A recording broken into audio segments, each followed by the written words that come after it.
Hello group aspirants, कैसे हैं आप सब। My name is Mahesh Kumar.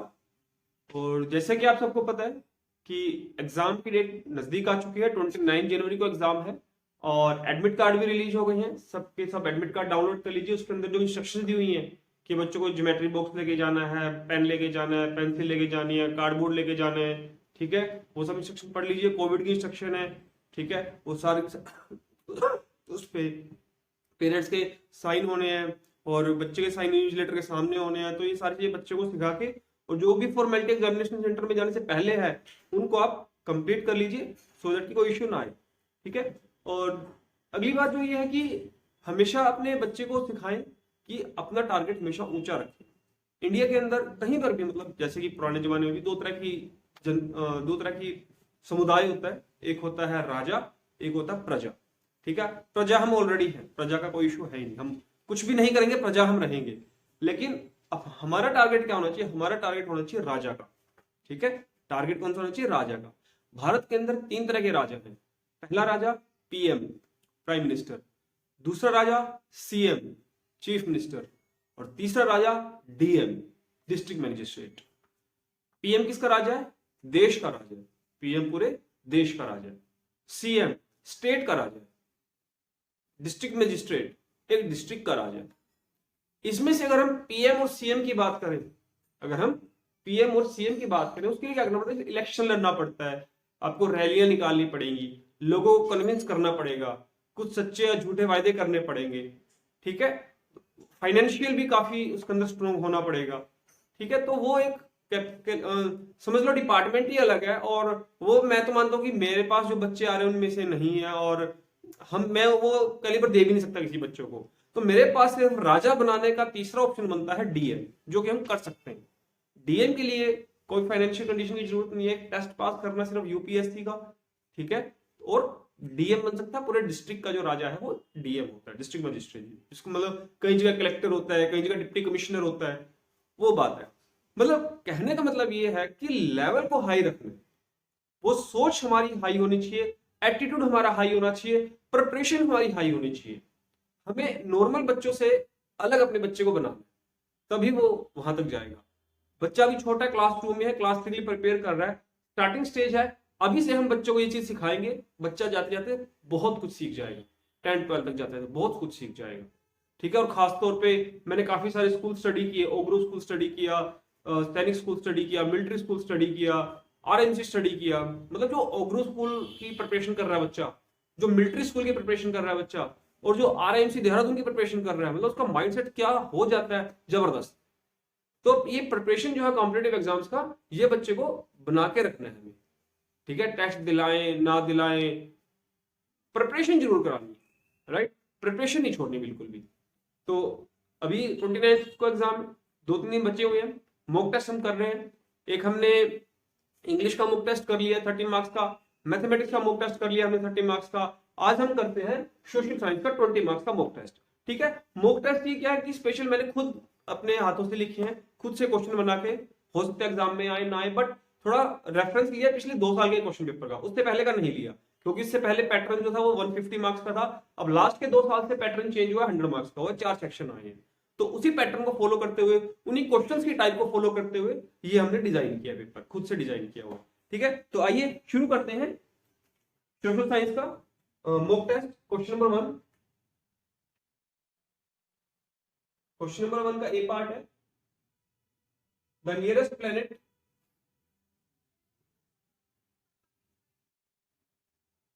the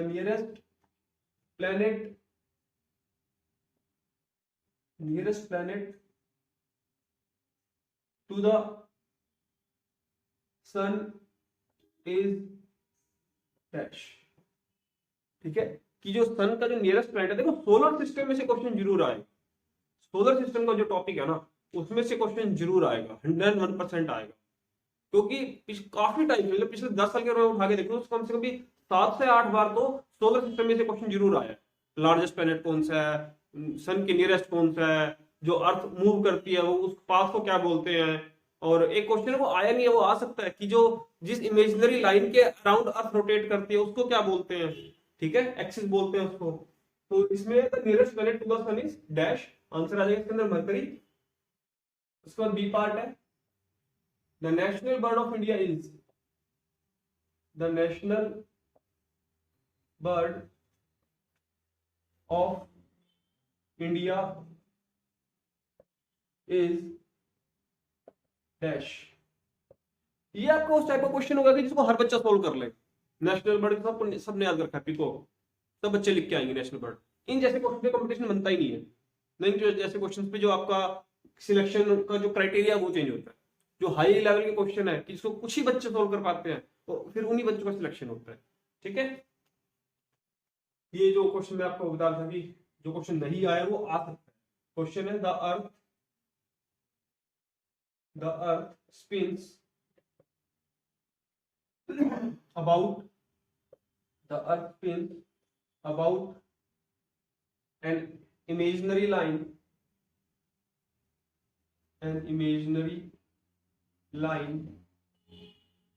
called its dash। ये क्वेश्चन क्यों डाला मैंने? ये क्वेश्चन इसलिए डाला कि 2022 के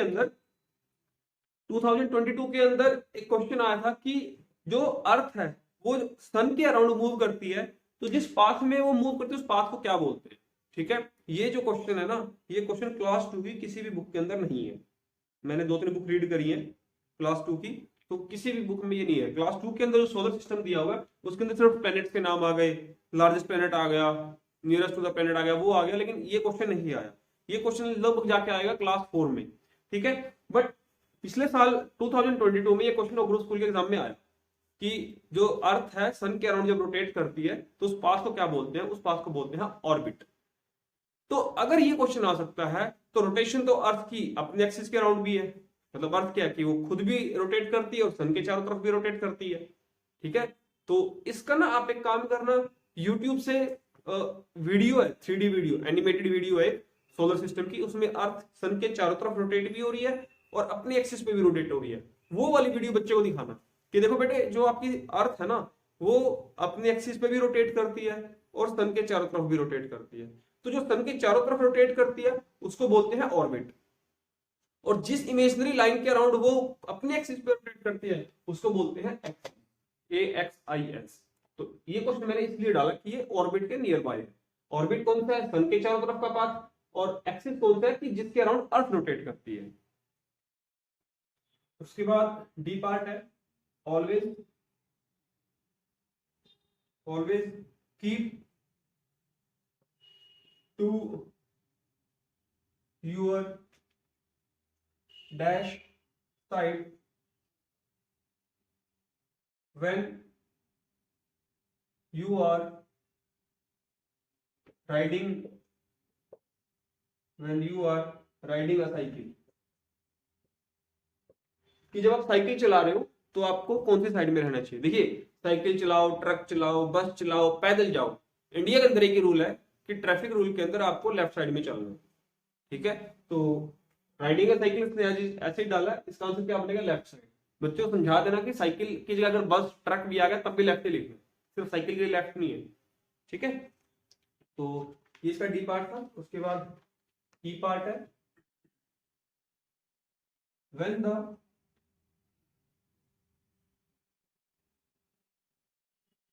when the traffic light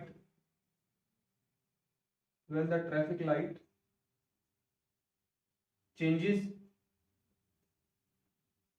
to dash, vehicles should stop। कि जब ट्रैफिक लाइट किस कलर में कन्वर्ट होंगी तो व्हीकल को रुकना चाहिए। तो किस पे रुकना चाहिए? रेड लाइट पे रुकना चाहिए। तो इसका आंसर क्या जाएगा? रेड। हो सकता है क्वेश्चन में यहाँ पे आ जाएगी when the traffic light changes to dash vehicle should start किस पे होती है? ग्रीन पे होती है। तो इस तरह से याद रखना क्या कि रेड स्टॉप अगर आया तो रेड आएगा, और अगर स्टार्ट आया तो ग्रीन आएगा। अपोजिट भी आ सकता है, changes to red vehicle should dash. मैंने आपको पहले भी समझाया हुआ है कि हमें क्वेश्चन दोनों तरफ से याद रखना है। तो अगर इस तरह से आ सकता है कि traffic light changes to red vehicle should dash, तो आंसर क्या आएगा? स्टॉप। अगर इस तरह से आया कि when the traffic light changes to green vehicle should dash, तो आंसर क्या आएगा?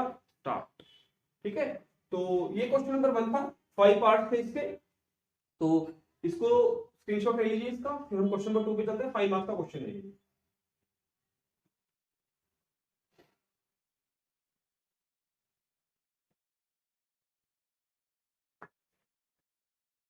क्वेश्चन नंबर 2 पे चलते हैं। क्वेश्चन नंबर 2 है राइट ट्रू और false.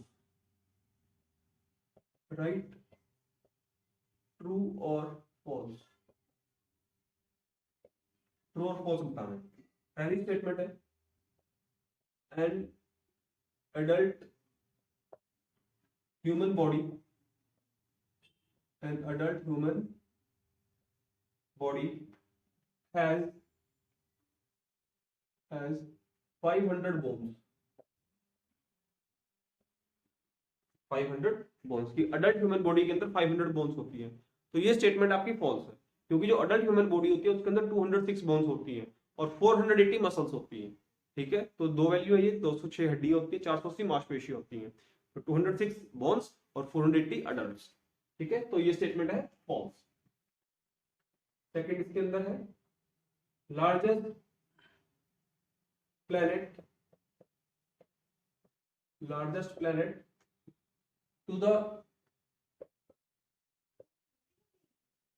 to the solar system, to the solar system is Mercury। जो प्लेनेट के अंदर, हमारे सोलर सिस्टम के अंदर जो लार्जेस्ट प्लेनेट है वो मरकरी है। ये स्टेटमेंट बतानी है कि ट्रू है फॉल्स है। ऑब्वियसली लार्जेस्ट प्लेनेट कौन सा है? जुपिटर है। ठीक है, तो ये स्टेटमेंट भी क्या है? फॉल्स है। उसके बाद थर्ड पार्ट है, big trees, big trees have a thick and strong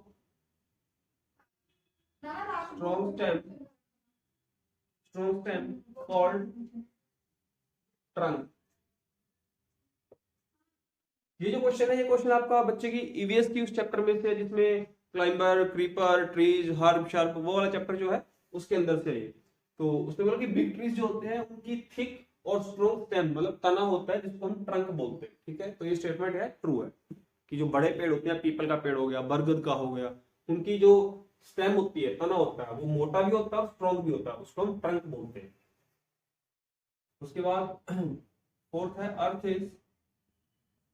earth is fifth planet, earth is fifth planet from the sun, from the sun, कि अर्थ जो है वो सन से फिफ्थ प्लेनेट है। ठीक है, तो ये पहला प्लेनेट कौन सा है? मरकरी। सेकंड प्लेनेट कौन सा है? वीनस। थर्ड प्लेनेट कौन सा है? अर्थ। तो अर्थ का सीरियल नंबर क्या है? थर्ड, फिफ्थ नहीं है, तो ये स्टेटमेंट क्या हो जाएगी? फॉल्स हो जाएगी। उसके बाद फिफ्थ है, the sun is a star, the sun is a star. ये स्टेटमेंट क्या है? स्टेटमेंट ट्रू है। सन क्या है? स्टार। ठीक है, तो इसमें बच्चों को बता देना कि स्टार सिर्फ वो नहीं है कि जो आसमान में रात को चमकते हैं, स्टार, सन भी एक स्टार है, जिसकी अपनी खुद की एक रोशनी है, वो एक स्टार है। ठीक है, जो दूसरों से रोशनी लेके चमकता है वो स्टार नहीं है। ठीक है, जैसे मून है, मून सन से लाइट लेके तब हमें विजिबल होता है, मून की अपनी रोशनी नहीं है। तो मून इसलिए क्या बोलते हैं? नेचुरल सैटेलाइट बोलते हैं उसको, स्टार नहीं बोलते। बट सन क्या है? स्टार। ठीक है, तो ये स्टेटमेंट क्या हो जाएगी? ये स्टेटमेंट हो जाएगी true. So this was the question number 2। Now come to the question number 3।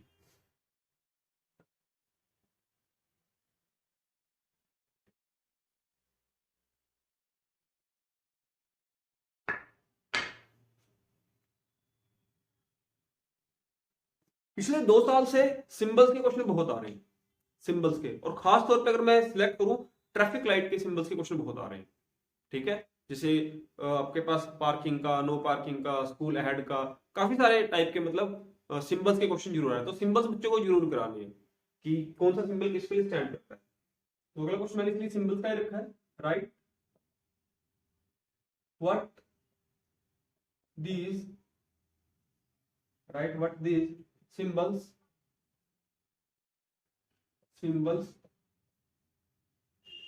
stands for। पहला सिंबल है,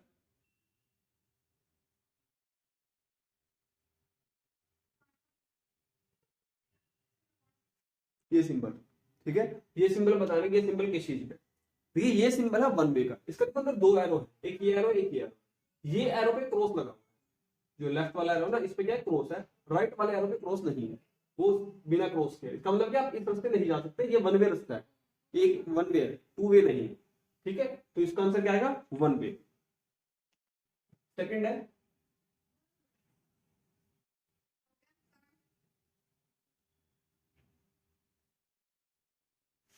ये सिंबल जिसमें कि यू टर्न दिया हुआ है और उसको क्रॉस किया गया, मतलब no U turn, U turn नहीं लेना।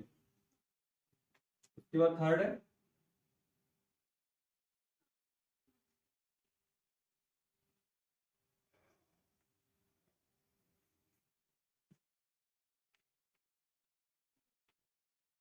ये सिंबल, ठीक है। इसका सिंबल बताने का इसका आंसर क्या है।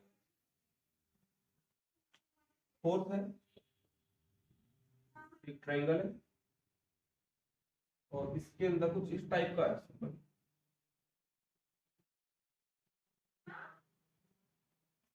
ठीक है। ये बताने की किस चीज का सिंबल है, ये रेलवे क्रॉसिंग का सिंबल होता है, रेलवे क्रॉसिंग के आसपास आपको एक ट्रायंगुलर सेक्शन में सिंबल देखने को मिल सकता है। और जो फिफ्थ है, फिफ्थ है इस तरह से, फिफ्थ सिंबल ये है कि ये सिंबल किस चीज का है, ठीक है। ये सिंबल किसका होता है, इलेक्ट्रिक डेंजर का सिंबल होता है ये सिंबल किसका है, इलेक्ट्रिक डेंजर का, इलेक्ट्रिसिटी से रिलेटेड है ये। तो ये सिंबल्स है, मतलब जो आपने बच्चों को सिंबल्स लर्न करा रखे हैं दैट्स गुड, ये भी बच्चों को साथ में लर्न करा दें, ठीक है। So this was the question number 3। Now come to the question number 4।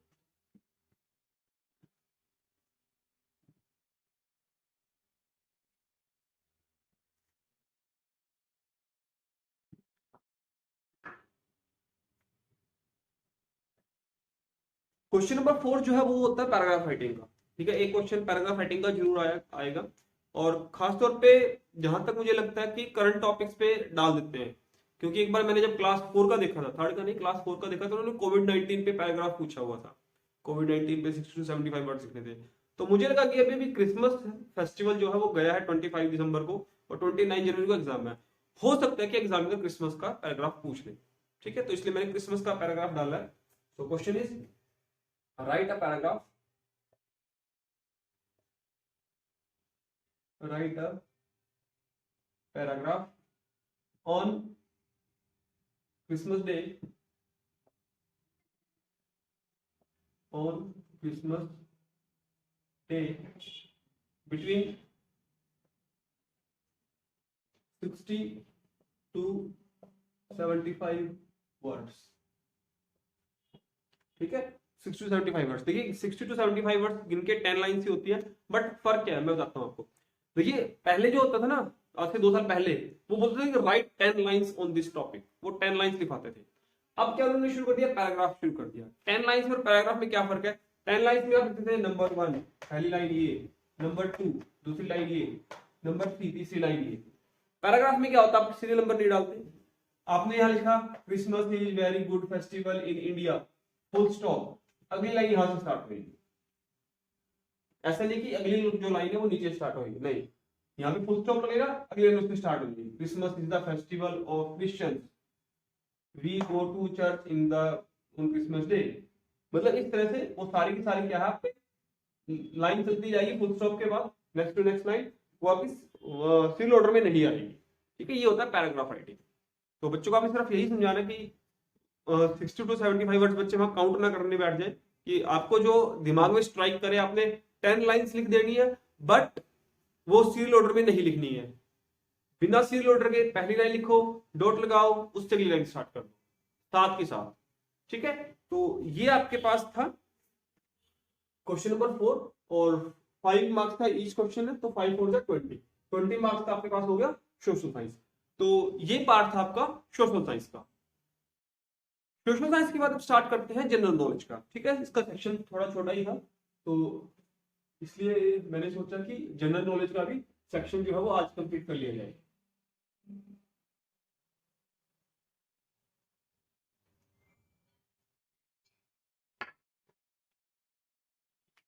General knowledge.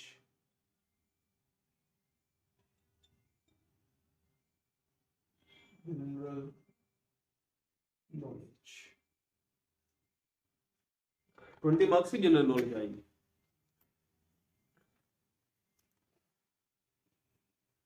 General knowledge का फर्स्ट क्वेश्चन है, फर्स्ट पार्ट उसके अंदर मैंने डाला, gateway of India is, gateway of India is a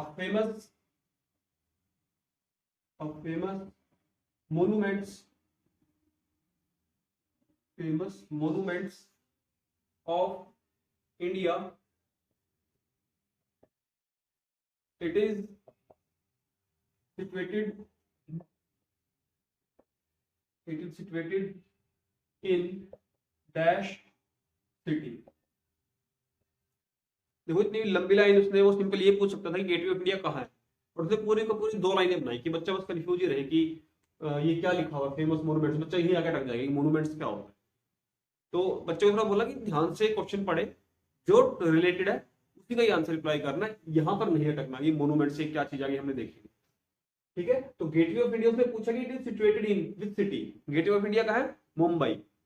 gateway of India और India gate, इसके अंदर बच्चे को क्लियर कर देना कि बेटा इंडिया गेट जो है वो इस फिगर का है। गूगल इमेज से फिगर दिखा देना। जब तक आप फिगर से या वीडियो से कनेक्ट नहीं करोगे ना बच्चे को, बच्चा क्लियर नहीं होगा।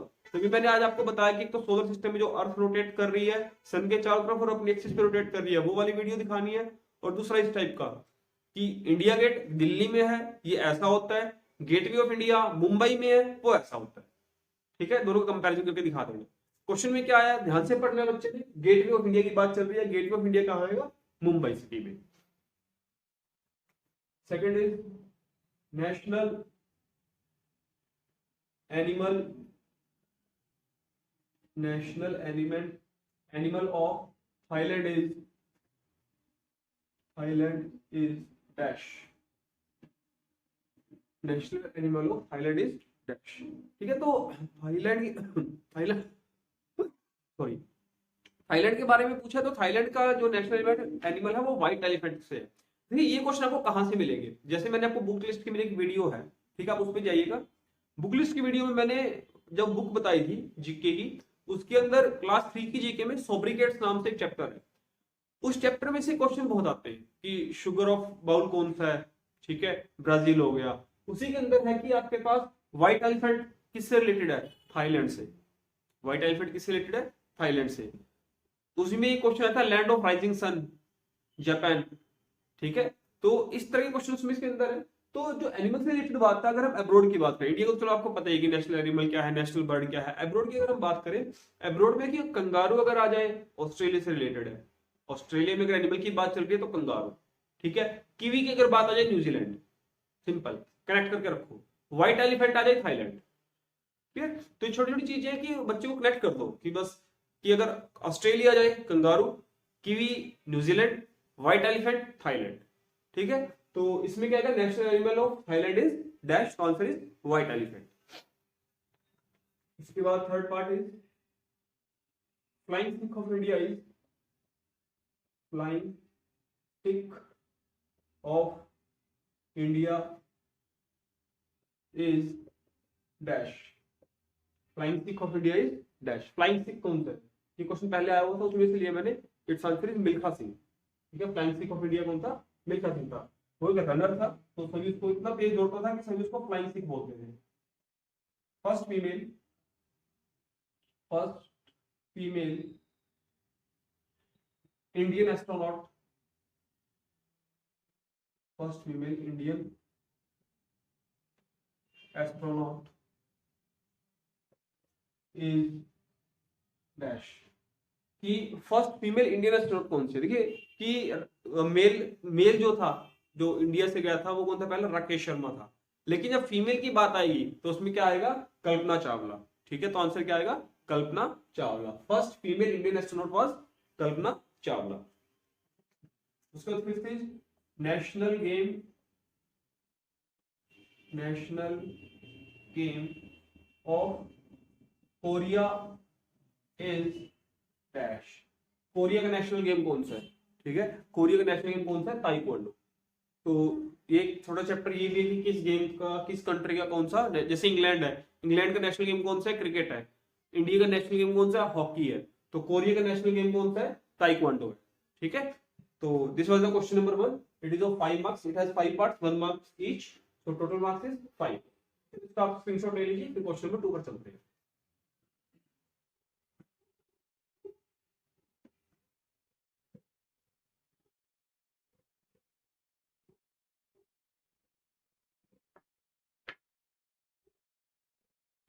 क्वेश्चन नंबर 2 में है, right any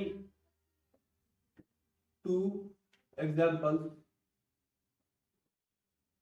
write any 2 examples of each of following, of each of following। कि आपको 2 एग्जाम्पल सॉरी थोड़ा कफ ज्यादा है। Right any 2 examples of each of following, कि आपको 2 एग्जाम्पल देने हैं। ठीक है, तो ये क्वेश्चन आपका 10 मार्क्स का बनता है, मतलब एक एग्जाम्पल 1 मार्क का। ठीक है, 5 पार्ट्स होंगे, तो एक पार्ट में भी 2 एग्जाम्पल पूछ ले तो 5 2 या 10 मार्क्स का ये क्वेश्चन है। जैसे रिलेट उससे की है, जैसे पिछली बार क्वेश्चन मान लो एग्जाम में आया था कि मीन्स ऑफ वाटर ट्रांसपोर्ट, मैंने इस बार क्या लिख दिया question? Means of land transport.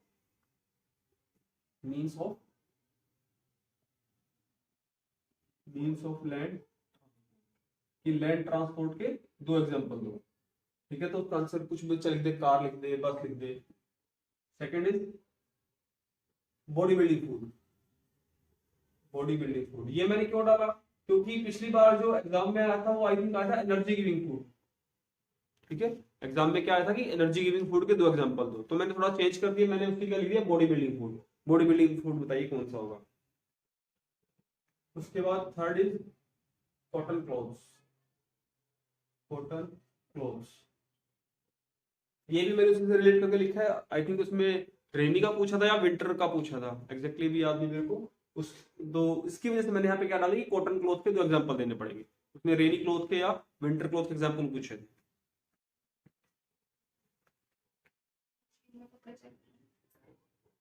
उसके बाद fourth is means of air transport. Air transport, ठीक है। और fifth is creeper plants. Creeper plants, देखिए जो ये चैप्टर है ये काफी इंपॉर्टेंट है। इसमें आपका ट्रीज आता है, क्लाइंबर आता है, क्रीपर आता है, हर्ब आता है, श्रब आता है। तो इनके एग्जांपल्स बच्चों को जरूर आ देना, क्योंकि इसमें से आ सकता है। Give two example of herb, give two example of shrub, give two example of trees, give two example of climber, give two example of creeper. तो इसमें से क्वेश्चन बन सकता है। ठीक है, तो उनके एग्जांपल्स आपने बच्चों को जरूर कराने हैं। सो this was the question number 2। It has 5 parts, each part contains 2 marks, so total marks was of 10 marks। उसके बाद क्वेश्चन नंबर 3 पर चलते हैं। अभी तक टोटल 15 मार्क्स हो चुके हैं। पहला क्वेश्चन 5 मार्क्स का था, ये क्वेश्चन भी, ये क्वेश्चन 10 मार्क्स है, तो 10 + 5 15, टोटल 20 मार्क्स का था। तो क्वेश्चन नंबर 3 बना 5 मार्क्स का। क्वेश्चन नंबर 3 जो 5 मार्क्स का बना है वो हमने डाल दिया स्टेट और कैपिटल का। Right the capital of following state. Right the capital of following states। Capital of following states, देखिए ये क्वेश्चन क्यों डालना पड़ा? एक्चुअली लास्ट का जो क्वेश्चन है ना, या जनरल नॉलेज में से एक क्वेश्चन पिछले 2 साल से आता है कि फिगर दी होती है और वो फिगर का नाम बताना होता है बच्चे को। फिगर है किस चीज की? रूलर की फिगर थी, जीब्रा की फिगर थी, ठीक है। और एक बार टेंपल की फिगर आई थी, एक बार चर्च की फिगर आई थी। तो इस बार याद रखना, या तो मॉस्क की फिगर आएगी या फिर आपकी इसकी गुरुद्वारा की, इसकी फिगर आएगी। ठीक है, तो फिगर वाला भी थोड़ा मैंने कंपेयर किया। पहले में टेंपल की फिगर आई थी, फिर चर्च की आई थी, इस बार मॉस्क या आपके गुरुद्वारा की फिगर आ सकती है। तो फिगर ड्रॉ करना मेरे लिए थोड़ा मुश्किल था, तो इसलिए मैंने फिगर की जगह क्वेश्चन डाल दिया स्टेट एंड कैपिटल का। हालांकि आपने फिगर वाले क्वेश्चन करना जरूर है, क्योंकि वो क्वेश्चन जरूर आएगा। ठीक है, और उसको तो आपने याद रखना जरूर। मैंने बताया टेंपल का और चर्च का। 2021 में शायद टेम्पल का आया था, 22 में चर्च का आया था, ऐसा कुछ था, या 21 में चर्च का आया होगा, 22 में टेम्पल का आया होगा, ऐसे जरूर था, रिलीजियस प्लेस का था मतलब।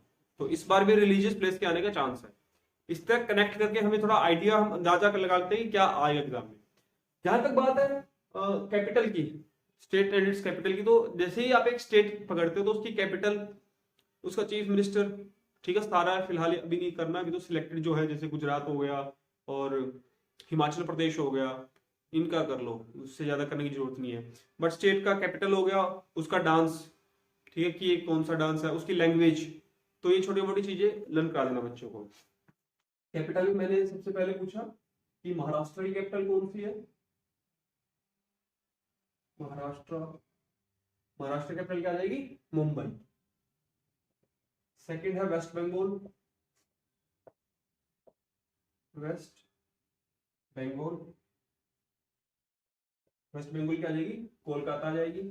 थर्ड इज पंजाब, पंजाब क्या आ जाएगी, चंडीगढ़।